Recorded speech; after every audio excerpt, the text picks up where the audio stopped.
I'm Sharon Tazwell. Here's your Spectrum News in 90. Day one of jury deliberations have wrapped in the hush money trial against former President Donald Trump. Jurors sent two notes today, one requesting to rehear the judge's jury instructions and a second note to rehear testimony from key witnesses Michael Cohen and David Pecker. Trump continues to call the trial election interference. Every single legal scholar and expert said this is no case. It shouldn't be brought. And it certainly could have been brought 7 years ago, not in the middle of a presidential election. Supreme Court Justice Samuel Alito says he will not recuse himself from cases involving the 2020 presidential election. Alito continues to face criticism after two controversial flags were seen flying outside the justices' homes. Those flags became a symbol for Trump supporters during efforts to overturn the 2020 election. In a letter to lawmakers Wednesday, Alito says the incidents do not meet the conditions for recusal. Is not expected to end anytime soon. Israel's head of the National Security Council says to expect another 7 months of fighting in the enclave. It comes as the UN says devastation is only intensifying in Rafah. More than 36,000 Palestinians have died since the war began. Those are your headlines. Here's your weather on the ones.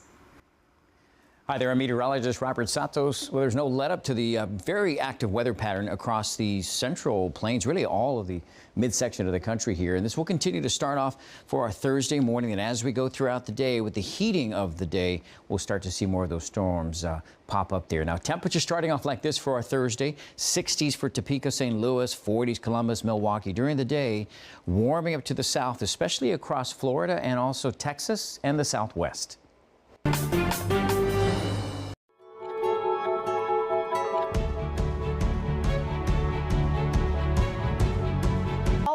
On Manhattan amid historic deliberations. Thanks for joining us. I'm Sharon Tazwell. Jurors have finished day one of deliberations in the first ever criminal trial against a former president. Donald Trump will soon learn his fate in his New York hush money trial. The former president has pleaded not guilty to a 34-count indictment charging him with falsifying business records in connection with the hush money payments made to adult film actress Stormy Daniels during his 2016 presidential election. Deliberations are expected to resume Thursday morning. Spectrum's Dan Rivley joins us now from outside the Manhattan courthouse. Dan, you've been on the ground during the entire trial. Break down the key developments on day one of deliberations. Sharon, the jury was deliberating for about 3.5 hours when a buzzer rang out in the courtroom. Evidence of testimony from witnesses and largely from the former publisher of the National Enquirer, David Pecker. They wanted his testimony about a phone conversation he had with Donald Trump and regarding his refusal to buy the life rights to former Playboy playmate Karen McDougal, who alleged an affair with Donald Trump. And then two pieces of testimony about Pecker's Trump Tower meeting with Donald Trump and his then fixer, Michael Cohen. The jury also requesting Michael Cohen's testimony about that Trump Tower meeting. Prosecutors say that is when the three men concocted an illegal conspiracy to illegally influence the 2016 presidential election, in which David Pecker said he would run positive stories about Donald Trump and negative stories about his political opponents, and he would serve as the eyes and ears to see if there was anyone looking to sell stories about Donald Trump's alleged affairs, then no go away and make sure these stories never get out in the press, thereby embarrassing Donald Trump and perhaps ruining his presidential ambitions. Meanwhile, the jury also asked to get a readback of the judge's instructions. The judge earlier in the day gave his jury instructions. They took about an hour, and then in the midst of deliberation, they made another request to hear them back. The jury does not get a hard copy of those instructions, but the reporters do, and they span 55 pages. They are dense, and so far, the attorneys are pulling transcripts from witness testimony. They should be hearing those tomorrow when they're back in court, along with a repeat of the judge's instructions. Sharon? All right, and speaking of those instructions, what are some of the instructions the judge gave to the jury before deliberations began? on bias or stereotypes. Don't hold it against Donald Trump for not testifying in his own defense. But here's a key instruction. The jury cannot convict Donald Trump just on the testimony of Michael Cohen alone. That is because Michael Cohen is an alleged accomplice to the crimes that Donald Trump is being charged with. Therefore, if the jury does find Donald Trump guilty, they have to use evidence that corroborates Michael Cohen's testimony, and other instructions, of course, that the guilty verdict must be made, must have proof beyond a reasonable doubt, and it must be unanimous. Also, in the jury instructions, prosecutors must prove two elements of the crime: that Donald Trump personally or with another person or persons made or caused to be made those false business documents, and there has to be intent to conceal another crime. In this case, it could be that the hush money payment to... All right, Dan Rivoli in New York City, thanks. And for more on the Trump case, we welcome in Spectrum News political anchor Alex Cohen. Alex, we have talked numerous times before how extraordinary this is. A former U.S. president on trial, facing 34 felony counts, and there's more. He's running for president. It is such an extraordinary moment, Sharon, and I was thinking about it today. You know, usually when you're talking about these big American historical moments, they happen and we look at them in the past, right? Think about 9/11 or January 6th or major earthquakes or hurricanes, things of that nature. Where we're at in this moment is we know this big thing is about to come, but we don't know what it's going to be, and we don't know when exactly it's going to happen. And I think that's just led to such a moment of bottled up emotion. No matter how you feel, or this particular trial or the verdict, we know no matter what that history is being made. So it's kind of like waiting for smoke to come out of the Vatican, right? Like everyone's watching and waiting, and we just don't know what's going to happen because we don't know what is in the minds of those 7 men and 5 women in New York. Exactly. And Alex, this is just the first of several, from the Georgia election case to the classified documents. How does this affect the former president over the next 5 months? I think it'll be really interesting depending on what the verdict is. And I think what we're beginning to see from Donald Trump and his team, that no matter what happens, there is a response to it, right? If it is a hung jury or if he's acquitted, then it's very easy for him to continue with that line of this was a witch hunt, right? However, if he's convicted, there is a play there as well. We've seen in the past on that outlaw persona, right? That marketing of his booking picture.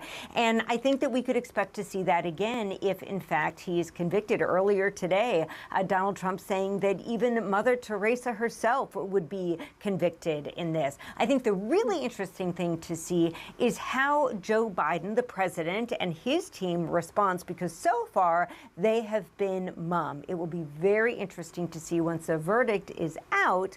Will that stance change? All right, Alex Cohen, as always, thanks for your insights. You're very welcome. Just ahead on Spectrum News, Supreme Court Justice Samuel Alito refusing to recuse himself from cases involving Donald Trump. What he's saying about his decision.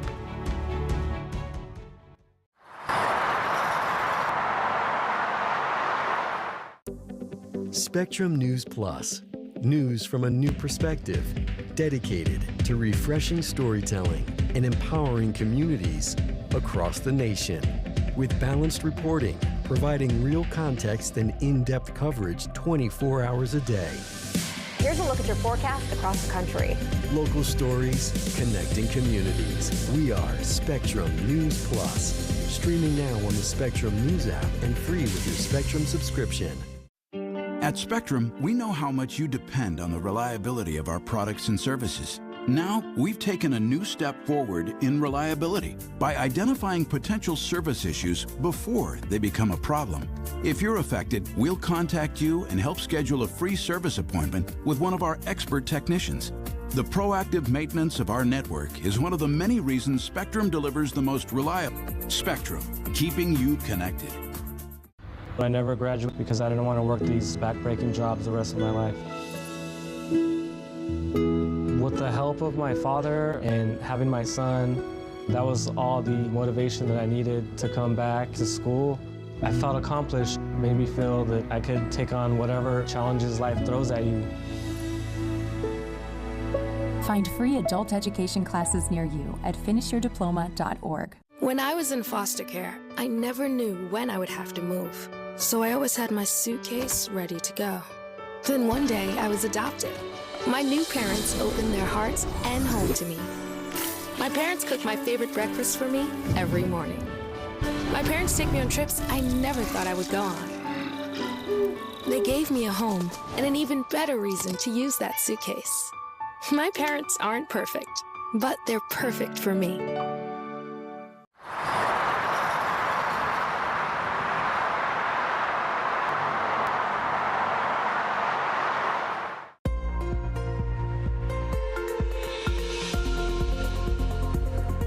It's been a stormy start to the week for some across the lower 48. Hi there, I'm meteorologist Robert Santos, and your eyes will take you right to all the storm reports you could see out west, all the way down to the south and across the Midwest as well. Now, a lot of these are related to strong winds. You can see exactly where it is. Similar pattern here, from strong winds to hail reports all across, especially through parts of basically the Four Corners and down into the south, and once again up into the Midwest and the Northeast. Now, here's the severe weather outlook that we had on Wednesday. It was a slight risk for basically the Dakotas, parts of the Four Corners, moving across basically the Rockies there.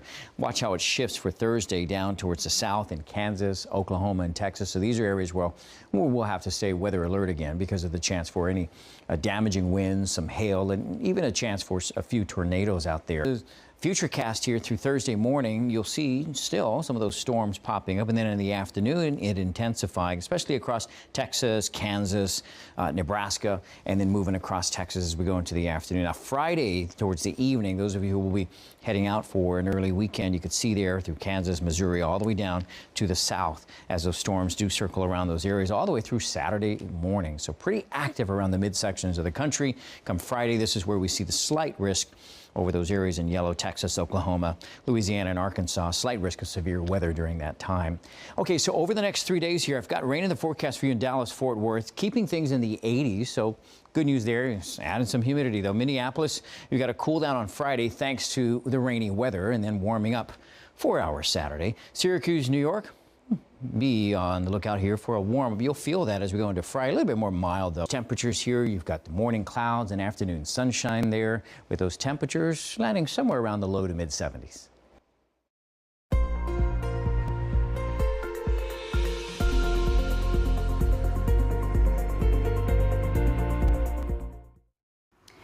We continue to follow jury deliberations in the historic criminal trial against Donald Trump in New York. 12 jurors will pick up deliberations Thursday in the indictment that charges the former president with 34 felony counts of falsifying business records. On Wednesday, the jury asked to rehear testimony about 4 critical developments in the alleged hush money scheme. They're asking to rehear testimony from former publisher David Pecker and Michael Cohen regarding a meeting to identify potentially damaging stories about Trump so they could be killed before being published. Well, the jury also requested to rehear instructions given by the judge. These include the jury can't make a decision based on biases or stereotypes. A guilty verdict hinges on proof beyond a reasonable doubt, and the jury must be unanimous. Supreme Court Justice Samuel Alito is rejecting calls to step aside from cases involving the former president. It comes after controversial flags were seen flying over his homes. But as Spectrum's Evan Kozlov reports, Alito claims his wife is the one responsible for the controversy. Justice Samuel Alito, one of the Supreme Court's staunchest conservatives, was defiant in a letter to Democratic senators who were calling for his recusal. In a 3-page letter, he again blamed his wife for controversial flags that were briefly flown outside of their homes in suburban Virginia and New Jersey. The New York Times triggered an uproar this month when it published a photo from early 2021 election. This had become a symbol adopted by supporters of former President Donald Trump, who supported his false claim that he won the 2020 election. Alito said that his wife put the flag up following a neighborhood dispute, and that she kept the flag up for several days even after he asked her to take it down. writing, "My wife is a private citizen, and she possesses the same First Amendment rights as every other American." Alito also responding to a second incident revealed by the Times, the display of the Appeal to Heaven flag outside of their vacation home on the New Jersey shore last summer. The flag has its roots in the Revolutionary War, but has recently been associated with Trump's Stop the Steal movement. Alito said that neither he nor his wife were aware of this new meaning. This letter doing little to stop criticism from congressional Democrats. Just hours after Alito released his statement, a group of 19 House Democrats signed on to a letter to Chief Justice John Roberts urging him to put pressure on Alito to recuse himself. In the letter, code of conduct recently adopted by the court that would require him to recuse himself from any case because of the flag displays. This as the court prepares to rule on Trump's arguments that the president should have complete immunity from criminal prosecution. In Washington, I'm Evan Kozloff, Spectrum News.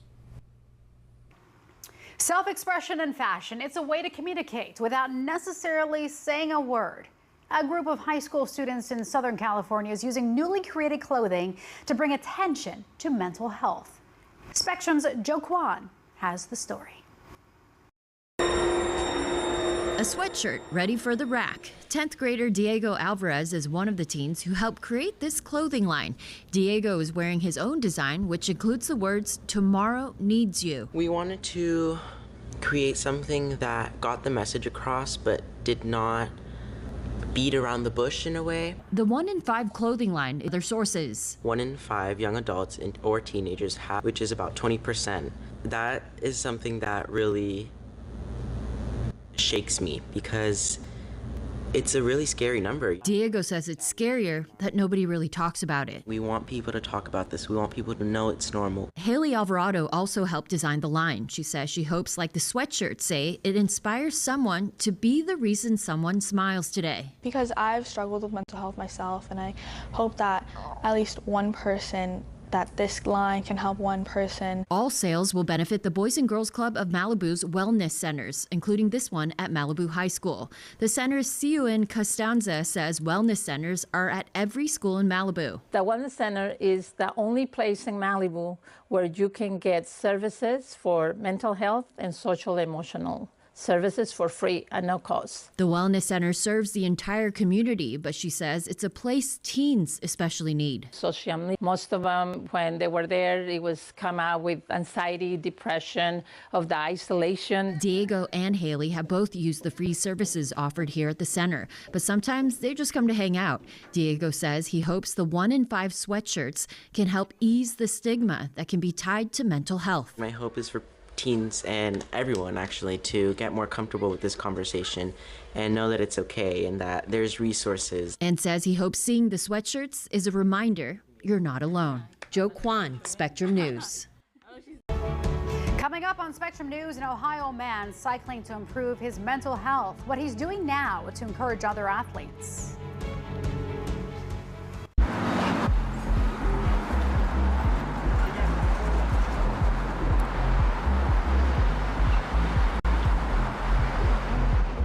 Here's the deal on their community. To understand those issues better, we're bringing together our team of local political journalists from across the country to break down what's happening. So join us every week to catch up on the key stories making a big difference across the nation and in your local community. Watch The Big Deal with Errol Lewis Friday nights at 9 Eastern, 8 Central on Spectrum News Plus. Available on all of your favorite devices exclusively on Spectrum.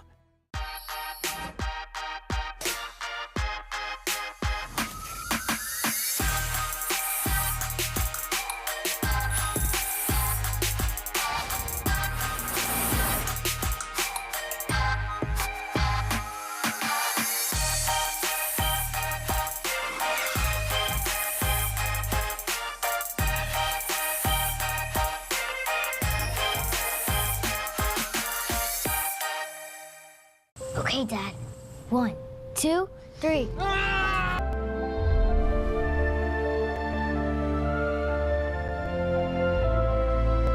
You saved me. Dad? Are you okay? I'm fine, dear. Your hero needs you now, and AARP is here to help. Find the care guides you need at aarp.org/caregiving. I I don't remember how it started. Go to that. Our back and forth. It always came back. Dad! You probably don't remember what you told me, That was perfect. but I heard every word.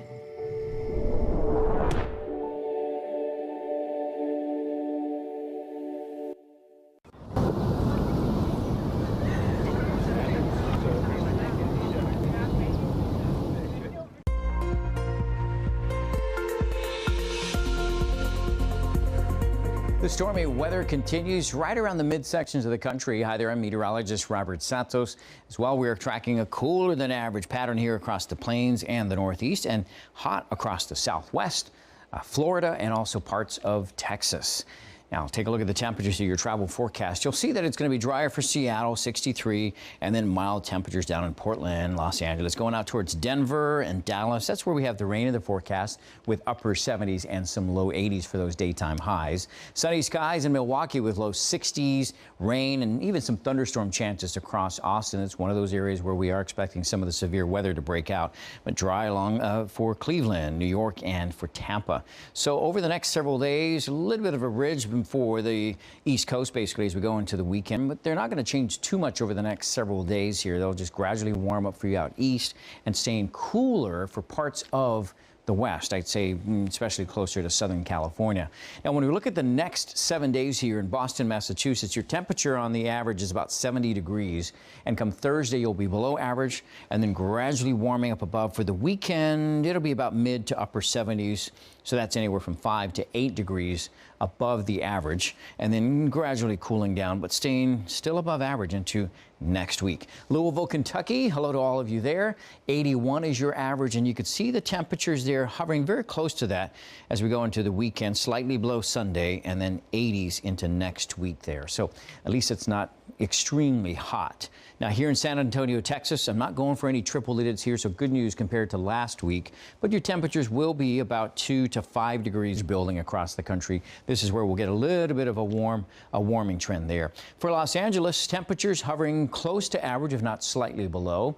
The morning clouds delaying the heating of the day, so as is typical this time of year, the temperatures stay fairly mild.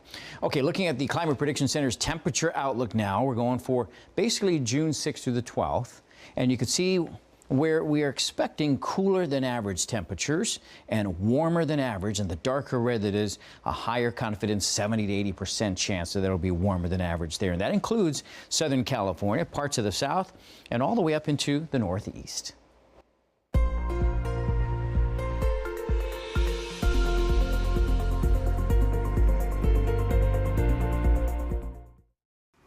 Summer is almost here, and that means race season for millions of athletes. In this week's Beyond the Sport, Spectrum News anchor Marilee Melendez to better his mental health.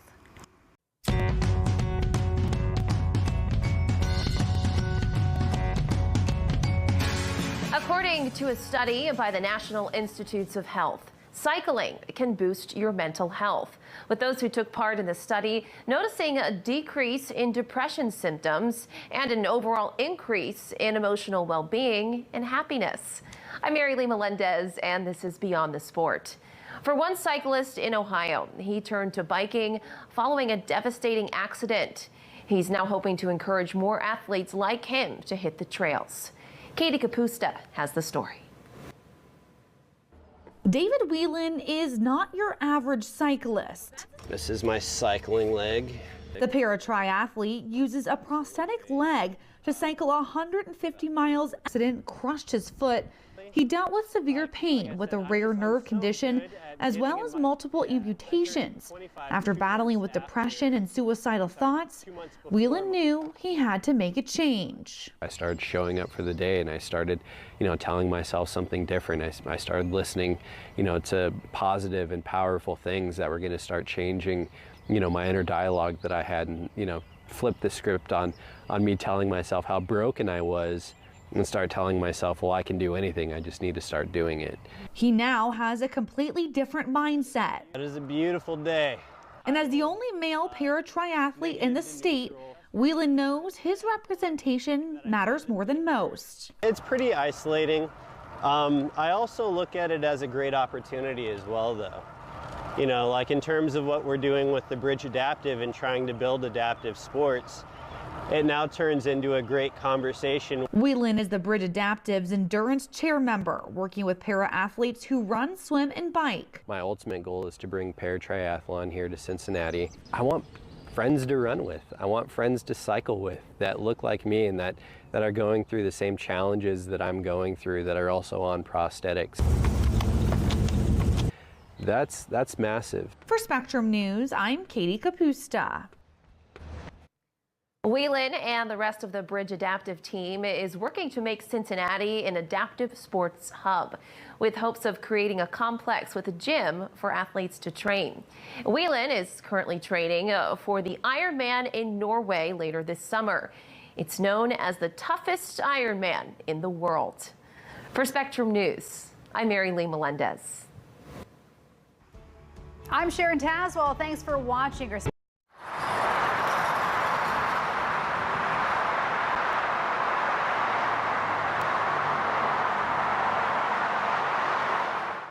At Spectrum News, we're committed to strengthening the fabric of local communities through our reporting, with stories that inspire and news that matters.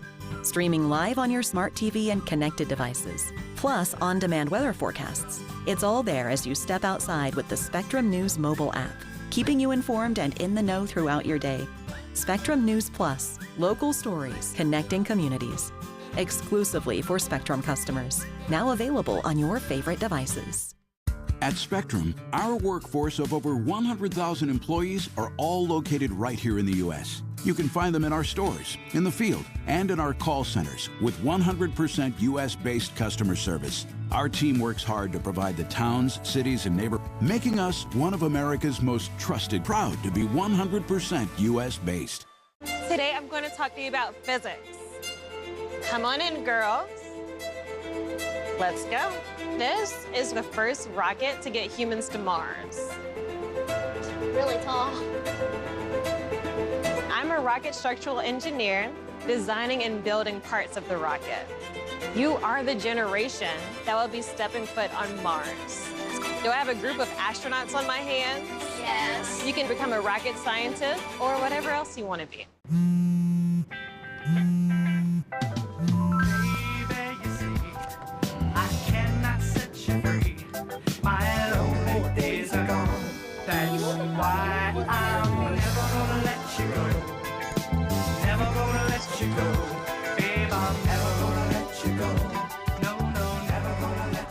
Here you go.